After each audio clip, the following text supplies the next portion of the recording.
Welcome to a new episode of My Dear Kitchen Helsinki podcast. My guest today is Jenni Lares, a historian currently based at Tampere University. Jenni and I talked about her doctoral research on the history and meaning of drinking in Finland in the 17th century.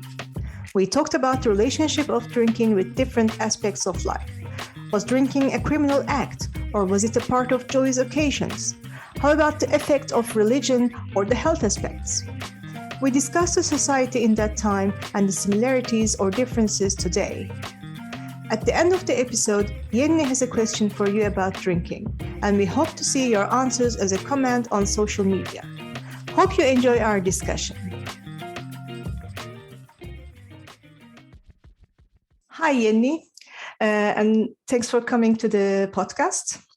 Today we're going to talk about your research topic, which was history and meaning of drinking in Finland in the 17th century. And for me, this is very interesting because this podcast has always talked about food as in something to eat, but actually drinking also is included in the food system after all. So this is the first time we specifically focus on something like that. And this is the first time we actually talk about mainly history. So this is going to be very informative also for me and for the listeners. But before we go deeper into the topic, can you introduce yourself a little, your academic background, research interests, current position, and so on? Yes, thank you for inviting me to your podcast. It's always nice to talk about things. I'm Jenni Lares, and I'm a historian based here in Finland and more closely in the city of Tampere and the University of Tampere, where I'm currently working. I defended this thesis in October 2020.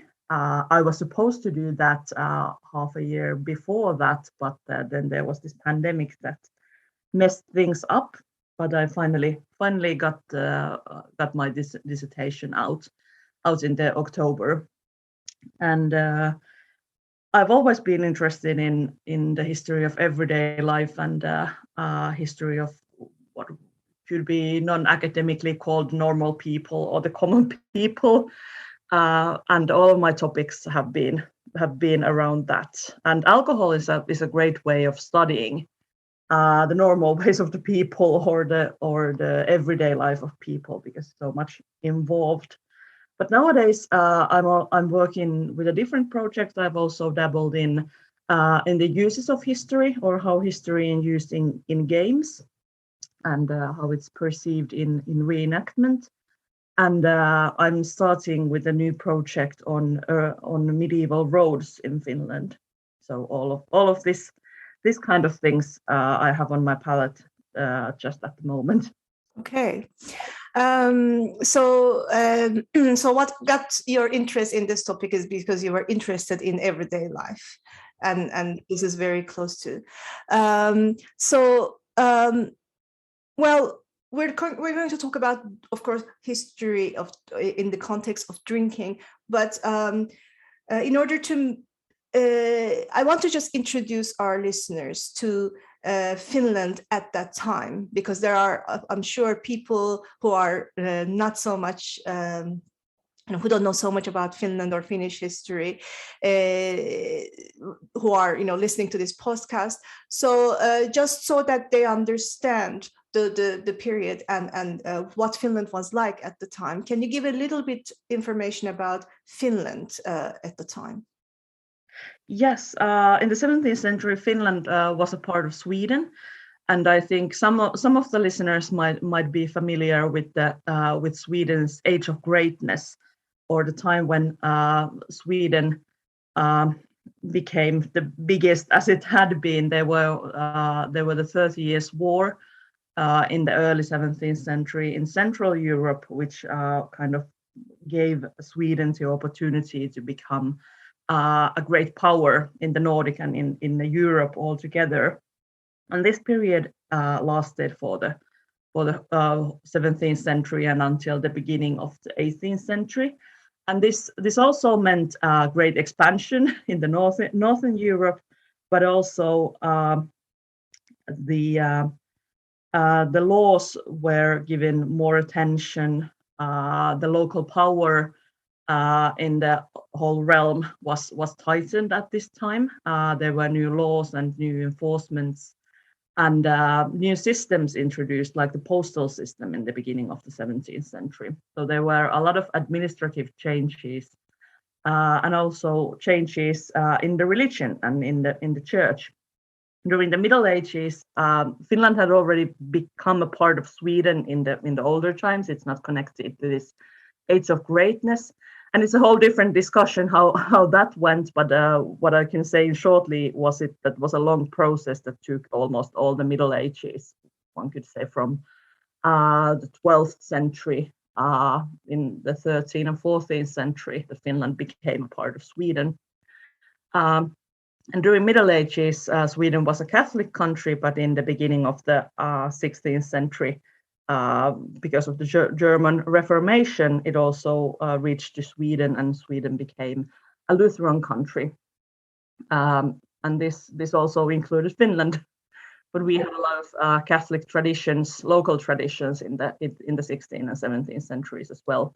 But in the 17th century, this Lutheranism was tightened a bit more. It could be called an age of religious purity, or a period of religious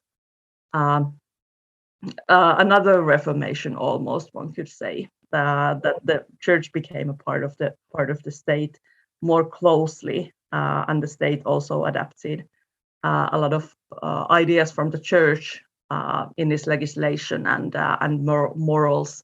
One of the big things in the legislation in the 17th century was also connected to drinking, that it became illegal, and it became a part of, and also other kind of crimes started to be taxed in the or punished in the 17th century. But this is a long story. But yeah. Well, one could wrap up that it was a period of huge changes in the Nordics, and a period of tightened legislation and tightened religious control. But for the everyday people, they just went on farming their lands. Finland was a rural country at the time. We had a couple of cities. Turku is the biggest.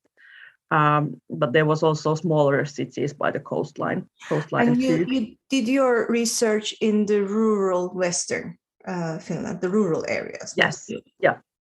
Yeah. It's partly due because the rural part of the land had a different legislation and a different law system and different court system than the cities. So it's also a legal issue which one you're going to choose. Okay. Now, of course, when we talk about, we're going to talk about the meaning of drinking, but of course, we need to, I think, talk about the drinks, first of all. What were they? So what were these alcoholic drinks that existed at the time? I mean, the ingredients, how those ingredients were received, were they always local? And maybe how strong were they? I mean, can we think about, can we find some kind of parallel now, or was it different at the time? Can you tell a little bit about the drinks? Yeah, as I mentioned, Finland was mainly a rural country. Most of the people living in the countryside and attended to their farms and animals and that kind of stuff, fishing and hunting. So the most of the drinks were made locally and from local products. And the most important was the corn that I'm using, in a sense that it's not the yellow kind of corn that you get from the new land or America, but as a common term for all seed that was farmed in Finland. So there were different kind of corn. There was the corn or barley and rye. Some portions of wheat were also farmed, but barley and rye were the two most important, and they were also the main ingredients for the local drinks. The most common drink was beer or ale, what one could call it also that locally made ale, usually from barley, but one could add also a bit of rye to it. And in the 17th century, a new drink was introduced. The distilled spirits became common in Finland during the 17th century. And this was due because people started to produce distilled spirits or liquor from seed or from corn. Usually rye was used, but barley could be used too. So that became the new drink of the 17th century. But this was the most important ones. There was small amounts of imported drinks like wine or honey mead that was brought from Riga and Baltic countries and Northern Germany. But these were mostly consumed in the cities. They didn't come to the countryside. So the local ale and distilled spirits were the main drinks. But it's kind of hard to say how strong they were. We know more about the liquor. It's the same kind of or vodka type distilled liquor that is still produced, made from barley or rye, and it's approximately 30 to 40% strong, so approximately the same as it is now, or that's what they would consider as a good liquor. And sometimes the process could be a bit lower, or there could be something else involved. So, but it was quite similar to the liquors that we have nowadays. But the ale, it was hugely different that we usually nowadays have. Some of the listeners might be familiar with this farmhouse ale tradition of sahti in Finland. And sahti is a name for this locally made ale.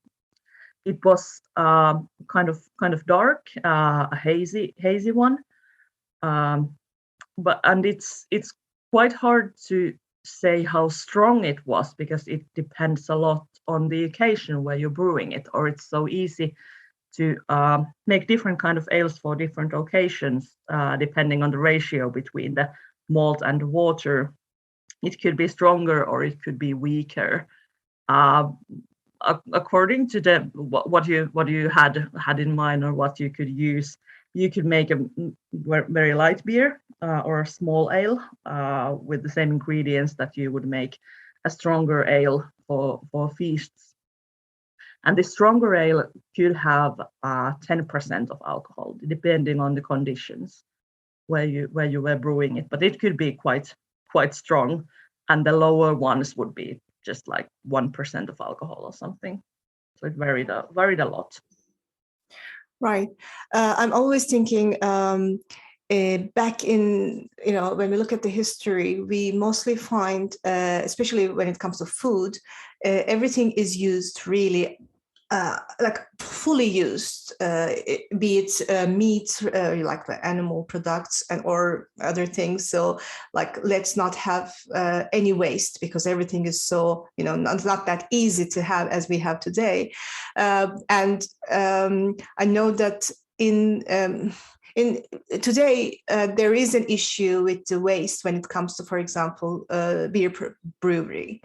So I'm just always thinking, I'm sure they always used everything very efficiently and didn't have this kind of extreme waste that they had to deal with when they're doing the brewery and everything.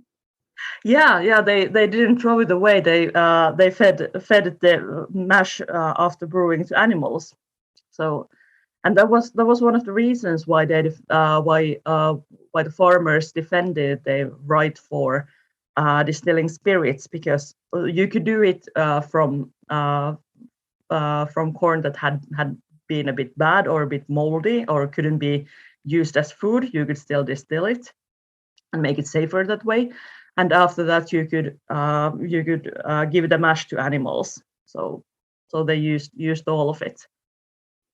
Something that we need to learn more from the history. Yes, and I believe that has been in Finland that the local breweries give some or most or some part of that to animal feed. Yeah, I think it's getting more and more, especially in this sector.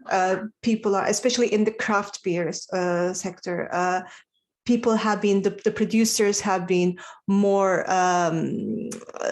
paying more attention to this, and they're trying to be less wasteful and more sustainable, more and more. Yeah. But now you talked that at this time the legislations changed, and well, from the time of the this new expansion of Sweden. So I want to talk about criminality and drinking. Now, what is the relation between alcohol consumption or drunkenness more and criminality in this age? And how did it change over the years within your research frame? That's also a very interesting question, because as I mentioned, and you mentioned too, that this period was a time of change also in this department or concerning alcohol legislation. But in general, in connection to criminality, most of the 17th century drinking wasn't criminal per se. It became criminal in the end of the 17th century and in the beginning of the 18th century, when first there was the criminalization of going to church while drunk in church law 1686, so in the late 17th century. And this was also adapted to other public places in the beginning of the 18th century. So that was a huge change.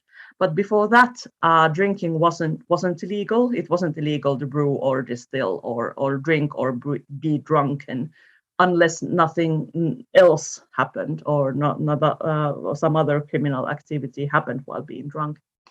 And one of the most important things to remember and to keep in mind when studying old drinking habits is that in especially Finland, the most fruitful source for this is the criminal records that we have from the local parishes or the local villages. But they only tell about the cases where something illegal happened or some criminal activity was involved.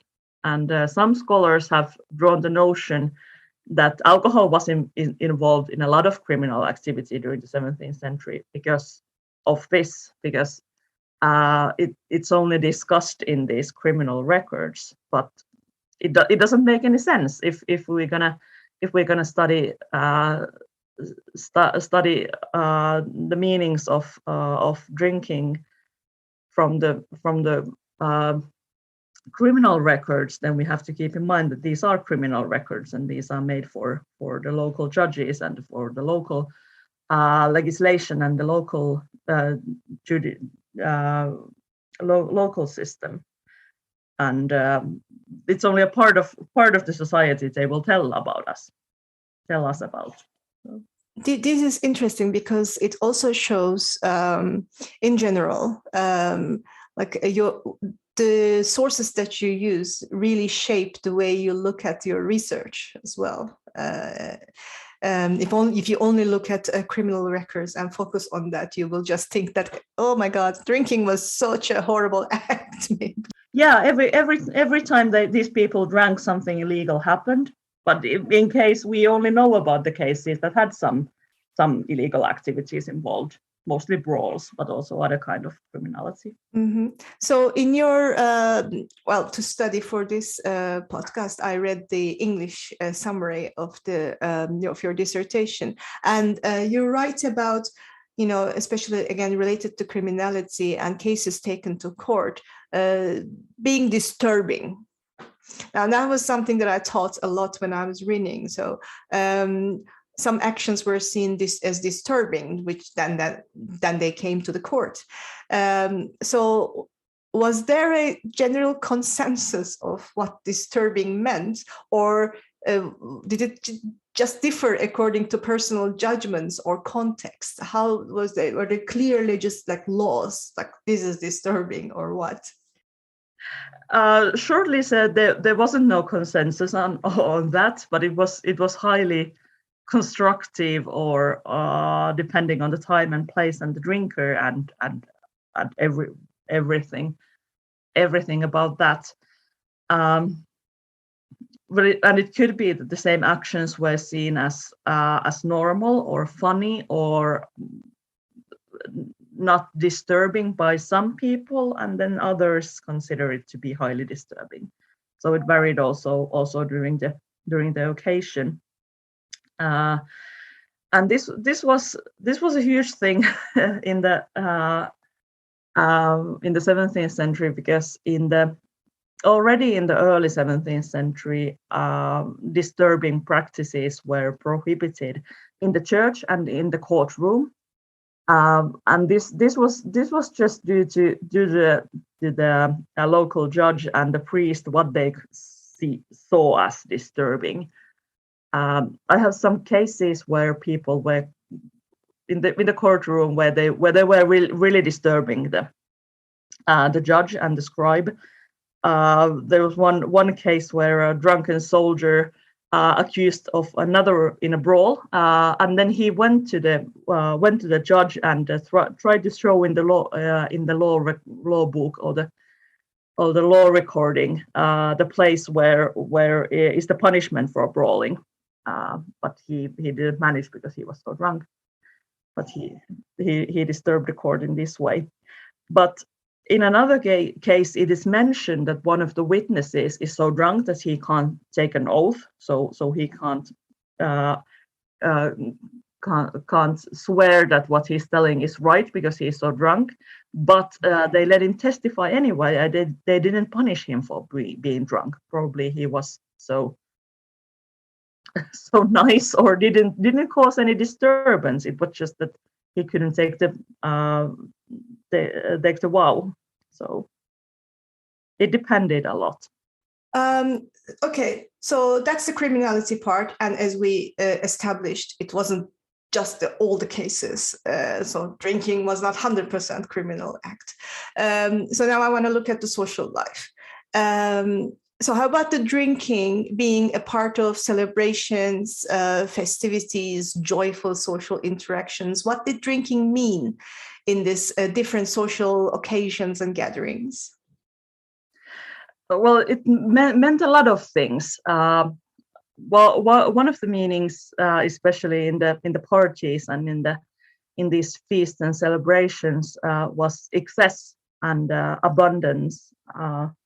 So that when there was this time for feast and time to party, it would be important that people had alcohol and they had lots of it, because it was a part of the feasting, and it's still nowadays. This is one of the meanings that has stuck quite hard on people and in history, that is still present.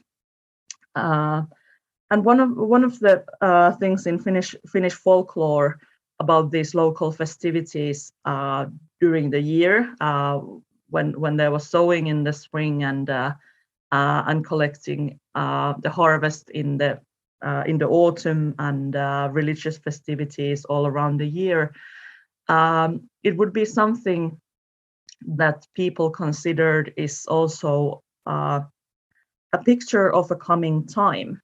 Like in the harvest period, people thought that if we now eat and drink and be merry and celebrate this occasion that God has given us these fruits and harvest, that He's going to give us next year too. It's kind of like this cycle when you thank for the harvest by eating lots of it, because it means it won't run out of this year, and it won't run out the year next. And this is also visible in christening parties and weddings and also funerals, that this change in things, it's not going to be bad if everything goes fine and there's a lot of food and drink and merrymaking involved. Then also the marriage will be happy. The life of this child would be good if people celebrated their birth. and also in funerals. It was in the period. It was also a time of merrymaking and that kind of like quiet funerals with a lot of grief. They come a bit later, or this could involve also some also bereavement, but it was also considered as a joyous occasion that one could be freed from this world and ascend to another one. And the people who were left here, we could party and remember these people by feasting, and also show the local community that this death was not devastating. We still have the means to party, and we still have the food and drink to celebrate, although this one person has passed on. So it had a lot of religious meanings too. We said a little bit, I mean, you said a little bit about the religion, of course, and especially, well, we established that Finland was part of the Lutheran Church at the time. Now, when I think about Middle Ages, two aspects of life stand out for me: work, which is mainly agriculture, and religion. Now, so like daily life seems to be going around these two. So what can you say more about the effects of religion, especially on drinking?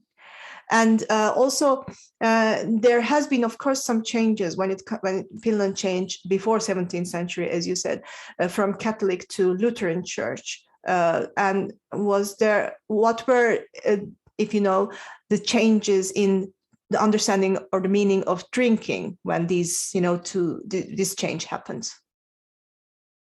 Yeah, it's also applicable to the later periods that the people's life revolved around work and religion in a way. That the agricultural cycle had its own calendar. I also mentioned earlier that it's a time for sowing, and it's time for reaping, and time to make sure this progress goes well. And there's a time for fishing and time for hunting and all the different tasks that you have to do in a farm. And this is closely connected to the religion in a broader sense. One can think of religion only as this bigger like official church or the official ideals or something. But for nowadays in historical research, we talk a lot about lived religion or what it meant for the people themselves, how they perceived religion, what they believed in, and how they lived the religion in their everyday lives, what kind of procedures were involved and rituals were involved. And there's also the middle ground for this official and lay views. There was the local clergy who had a lot of different ideas that sometimes were different from the local people and sometimes different from the officials, and they try to be here in between them. So they were, despite of this, the Finland and Sweden was a Lutheran country, there was a lot of local religions and a lot of local interpretations of the meaning of religion. This is just historian talking here, but these broader concepts. But it was closely connected to agricultural work, which was the people would pray for Saint Mary or other saints. This is also a Catholic tradition that was still in use in Finland until the 19th century or the beginning of industrialization, that people would rhythm their work or calendar their work according to these saint days and pray for these saints for different tasks in agriculture or protection for the cattle or good fortune while hunting and these kind of things. So they were closely connected. So this didn't change that much during the Reformation. That some of these things were still in use widely afterwards.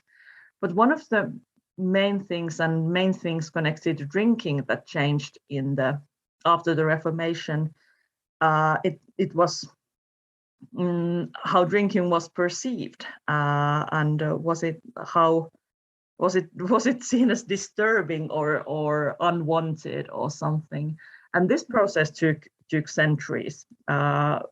It began in the 16th century in the Central Europe, when people started thinking that maybe it's not good to go to the church while drunk, or to pray while drunk. This was also an issue inside the church.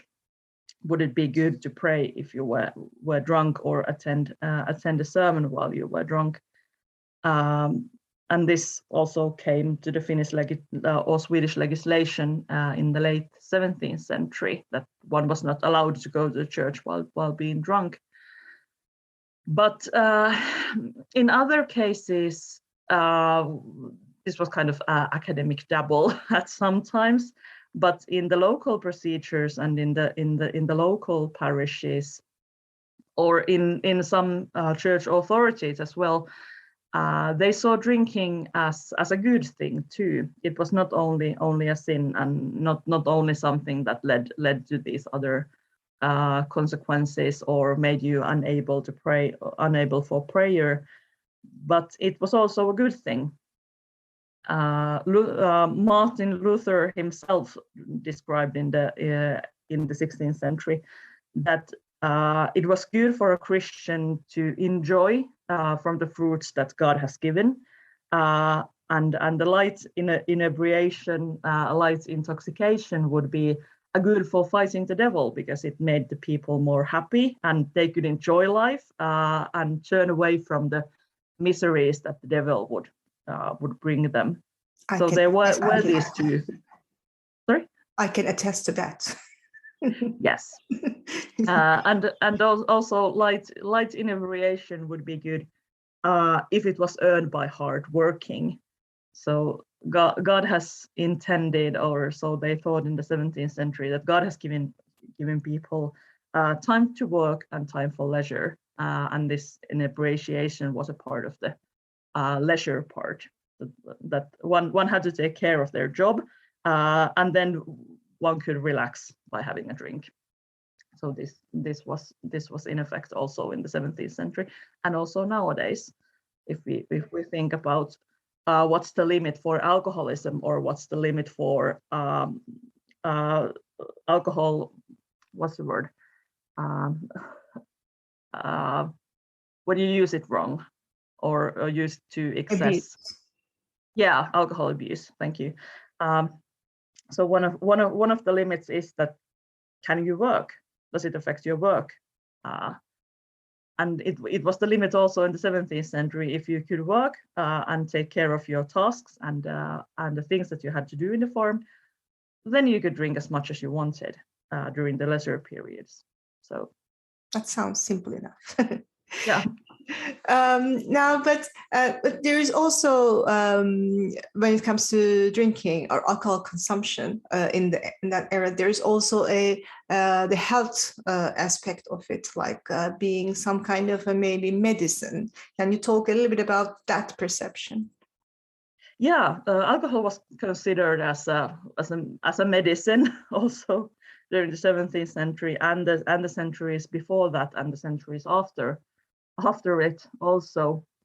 And one of the things that the farmers, when in the 18th century, there was a lot of prohibitions for distilling the spirits. So in the next century, and one of the reasons that the farmers said that we can't have a prohibition on distilling, we have to be able to do it, was that it was their only medicine, and they explained to the king and the parliament that, or it wasn't the parliament, it was, what's the term for that? Well, yeah, but I can't remember it. Yeah, let's go with that.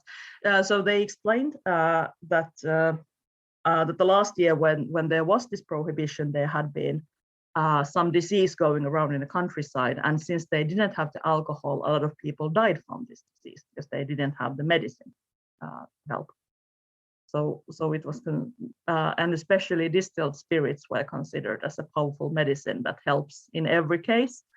And this is also also prominent in also present in nowadays Finland. People don't use it anymore, but every Finnish person knows the saying that if liquor doesn't help, then you're going to die from this disease.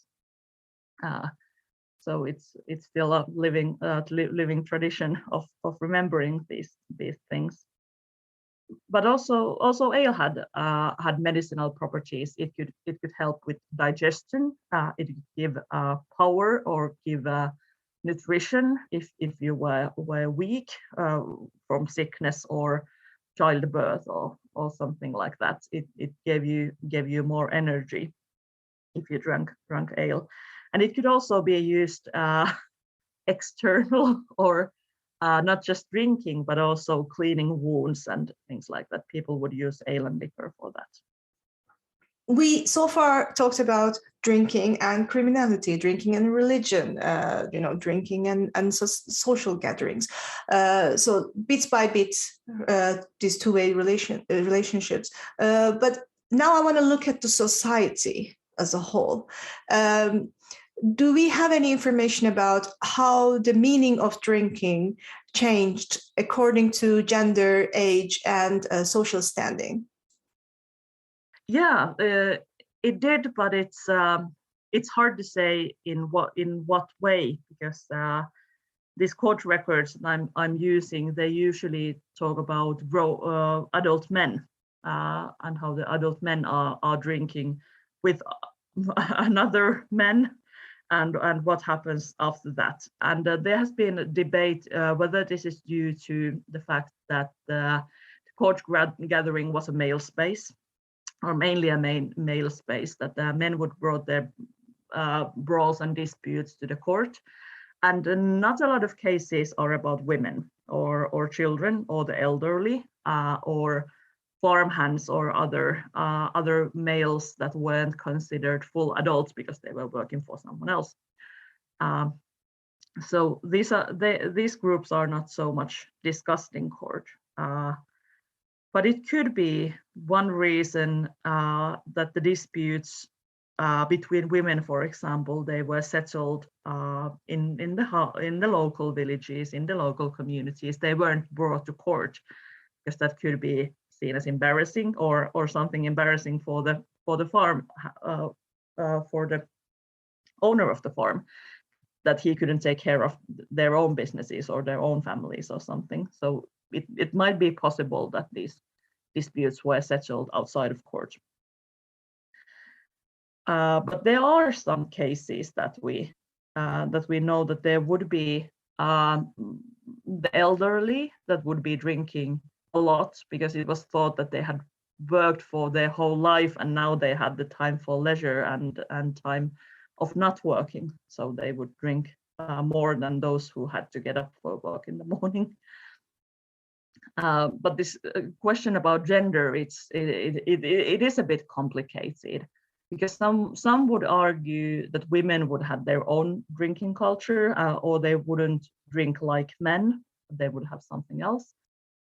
But there are also some evidence that women had a similar drinking culture than the men, that in a way that women would drink in their own circles, with their own friends, with their own relatives.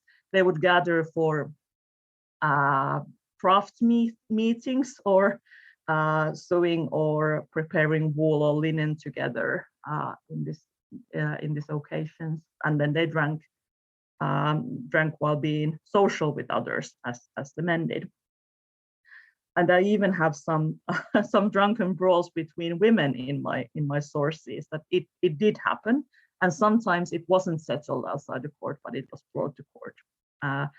And these cases are very, very similar to men's drunken brawls. The other woman had called another a whore, and another had slapped her, and this was discussed in court whether this woman was a whore or not, and it was decided that she was not. So the other one had to pay fine for this ugly words that she said about the other woman. So this is very, very typical also in male brawls, that someone accuses another of adultery or theft or being an immoral person or something, and the other one slaps. So that's the main thing that happens. While I was listening to you about, especially, for example, women coming together for sewing or some other things, and maybe drinking at the same time, are there any records of what non-alcoholic drinks were there and how much were they being? Because in our daily life, normally we don't right now, I mean, at least I don't like all the time just drink, I have tea in the morning. During the day, I mostly drink water. I mean, and I love the water in Finland, by the way, or, fruit juices. So are there were there any of these kind of drinks as well? And do we know anything about the percentage, for example, they were drunk more than this or that? There are some drinks. One of them is sour milk that was drank a lot in Finland, but it was also available during summer times when there was enough pasture for the cattle, so they would produce milk. So that was a seasonal product in summertime Finland, that one would drink sour milk. And it was made sour. It's not that it has turned sour, but it was intentionally turned sour for preservation, and that it would taste more fresh, one would, or kind of like more drinkable, one would say, than the milk straight from the cows. And then there was some other seasonal drinks. For example, now in the springtime, when there's in birches, there is this sap coming from birches that one could also use, or one could add it to the local ale to make this kind of like sap ale. And these were normally quite low percentage of alcohol, but some alcohol was formed in them. Because they were kept for a couple of days or something, so it was a very, very light or small alcohol content. But mostly it was the ale. But it's also something that is quite different from our worldview, and if we think about any drinks that have alcohol, they are considered alcoholic drinks, and in Finland you can't sell them to minors or after 9 p.m. or something. That everything that has alcohol in it is considered an alcoholic drink. But in the rural societies prior to industrialization and prior to the 19th century, the centuries before that, this kind of like they didn't consider these drinks alcoholic, or that they didn't know they had alcohol in it, and they are thought about mostly that these are the everyday drinks, and then we have the festive drinks, and then we have the medicinal drinks. So they were more discerned for the occasion or for the usage, and not for their alcohol content. So a lot of drinks had a small content of alcohol because they were stored for a couple of days, and it naturally evolves in most of drinks during some days, but they weren't considered alcoholic as such. Mm-hmm. Did children drink those things? Yes, they did. Yes, they did. Children were given ale and liquor too for medicinal purposes, and also when they were in their teen years, they would also learn how to use alcohol or start using alcohol in the 12 or 13 years old or something. But also, and there's also later records in the 18th and 19th centuries where children would describe in their diaries how they were given wine, or in if there were some parties or weddings or something, that they would also be given wine. Lovely.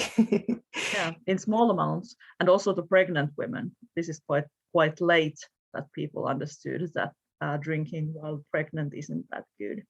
it was as late as 1950s or 60s or something. Okay, yeah.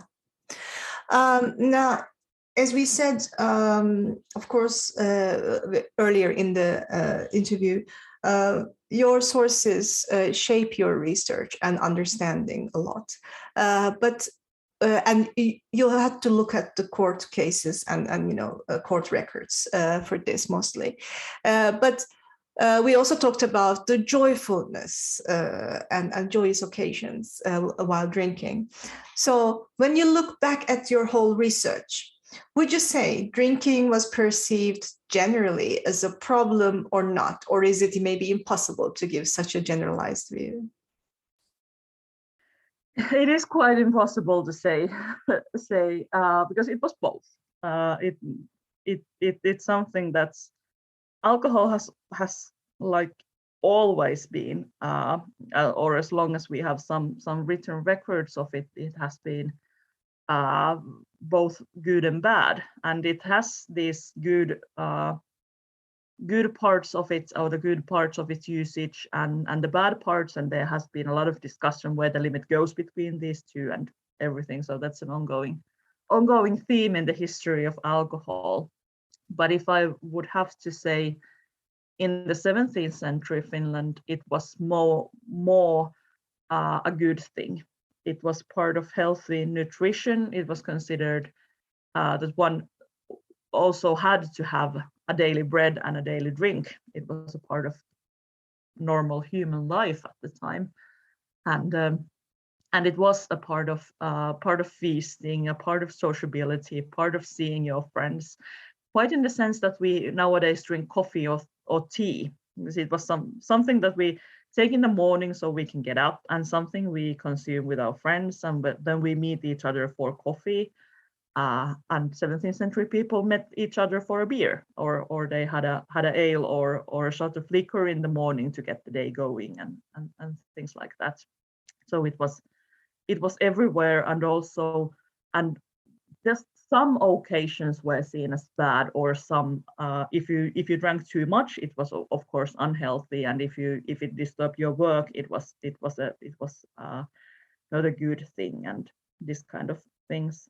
But I would also like to go, as you mentioned, go back to my sources and what I said about them shaping the research, and how one has to keep in mind that these are the court records, and they are made for justice, and these are describing the events that eventually led to some criminal activities, or the accusations of a criminal activity, one could also say. But it is also important that these Finnish court records that were written in the local courts, they also describe a lot of different things, and they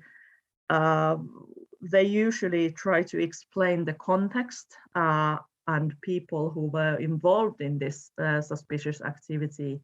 They tell what they did, they tell about their actions, their words, what they thought of it, and things like that. So it's also a very fruitful source material, once you keep in mind, and these are just the cases that were brought to court.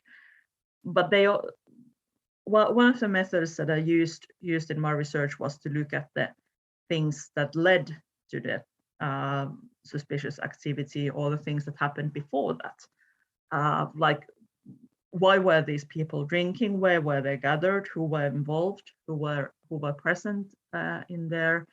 What are their actions before that? Do they have a toast, or this kind of like other things that were involved? And another important point is also that not all of these were convicted. A lot of cases were brought in court because there was this suspicion that something had happened, and a lot of court cases didn't have any conclusion. They were just written down for further notice, or they no one was convicted of a crime or something. So that's also something that has to be kept in mind, that these are the proceedings. And so we're talking about 17th century. For centuries before our time. And, of course, we look at history to understand, to learn, and maybe, I don't know, to get some lessons from it. I don't know how to call it, but of course, there are within these four centuries between our time and your research period, there has been many changes and differences. So what do you think the differences or similarities or in perceptions tell us about today and that time, this whole period? Yeah, there are a lot of changes, but there's also some things that stay the same. And one of the more general things that I want to discuss as a historian, and what is important in our relationship with the past, is that people had their reasons. That they were not stupid, and they were not animal-like. It has been also discussed in not in recent historiography, but in earlier studies. That these people in the 17th century and Middle Ages and they were incapable of controlling themselves, and they just drank every day because they could, and only later would the society have some rules for drinking and kind of civilizing these people who had no control over themselves. And in modern historiography and in modern studies, this is not the case. We consider past people as people. They had their reasons. They had a different culture and a different way of living, and alcohol was a part of it in a different way than it is for us nowadays. In our after the medical revolution and after the scientific revolution, we now know the effects that alcohol has on one's body and what it makes for us. But they had a different perception in the 17th century about these things. And also, of course, the ingredients and the processes were not the same as, the barley that was produced at the time was not the same barley as, it is now. So what we were eating some centuries ago, in some cases, were much more, nutritious. Because there weren't any added, or processed parts of it, no additives. So it was purely coming out. The fertilizers were not chemical fertilizers, and of course these must have also affected how what you're consuming shapes your life. Yeah, of course, yeah, and about barley and crops and corn all together. Now, when you make flour, you take away all the outer layers of the seed and take away the fat, so the flour can preserve for 2 or 4 years or something. But in traditional farming, you just ground up the whole thing, and it had a lot of different nutritions and a lot of different.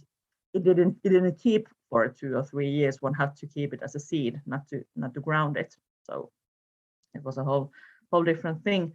And one of the common myths about Middle Ages and early modern centuries, 16th, 17th centuries, is that people drank alcohol or drank ale because water was not that good, and that's nowadays considered as a myth. So there is no evidence that people would have used ale instead of water because water wasn't pure. They had their problems with water and finding good water to drink, but alcohol had also other advantages. It would keep better. It was more nutritious. The alcohol had a lot of calories that nowadays is considered as a nuisance, but back then it was a part of the daily diet, one could say. So it had a lot of other parts too than not just just the alcohol part. So people thought differently of these things back then. Yeah, and of course, I'm not a historian, so you'd maybe know this and put this into a better context. But in general, there's an understanding, or there's a perception as if, as the time passed, the society improved, or the civilization, became better and better. And there is kind of almost an understanding of a linear improvement or development, but actually it wasn't so much like that. There were so many complex societies with their complex systems thousands of years ago, and it wasn't so much as a one single timeline of linear timeline going on. Yeah, things, some of things evolve and some things decline in history, and it's more of this cycle that goes around in different things, and it depends a lot. If you think about, I personally prefer living in now in the modern times because of these developments in medicine and all the drugs that we have now for different kind of diseases, and people live to be older, they're more in good shape and things like that.